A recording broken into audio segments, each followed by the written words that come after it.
from follow your heart, follow Jesus. Ano man? Ang ginatudlo sa kalibutan, follow your heart. Even, wala na malipay ang Ginoo, basta follow your heart.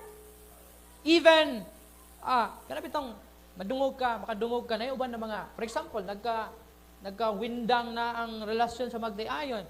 And then, pag nagka-windang na gano'n na siya, napod na ipadala ang satanas, nga masamot o guba pa yun. Ha?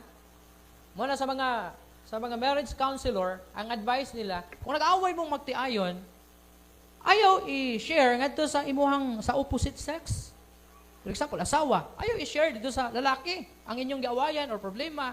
Kay gamito na siya satanas nga bulag gid mo nya main love ka sa iya.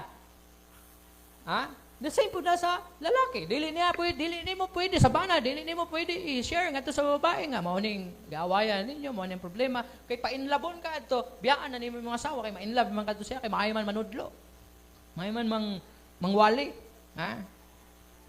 So, mo na nga bantayan nimo kay mingon man dayon ang imong mga barkada, uban, hala, na in love na lagi ko adto niya. Mingon mo, unsa ka pa na ako kung bana wala sa amin?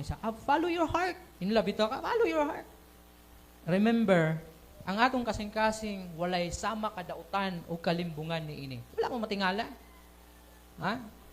Katong inyong mga first love ninyo, di ba, niingon mo nga, love yun na ako. Ito, ano mo nagkadayon ato? Usa ka timaan, nga limbungan na inyong kasing-kasing, atong kasing-kasing, limbungan. Ingon ang Jeremiah 17:9, the heart is deceitful above all things and desperately wicked. Who can know it?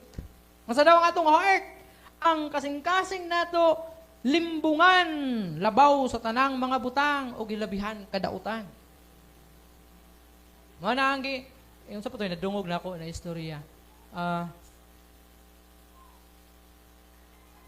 Lahi daw ang giingnan o gihigugmata ka, ug lahi pod ang gipakaslan. Tinuod ba na siya? Ha? Tungod kay inana ka deceitful ang atong heart na to. Wala ko dit kung padarata sa atong pagbati, minta follow your heart even nakasama-kasala ka, follow your heart lang gyapon. Ha? Bisan dili na wala na namao, follow your heart lang gyapon. Ha? Bisan kabalo ka nga madaot imong kinabuhi anang tawhana, follow your heart lang gyapon. And then pag abot sa panahon magmahay, kay mao man na siya ang kinaiya sa atong kasing-kasing, limbungan. Maingon-ingnon ka sa imong heart, in love ko ana.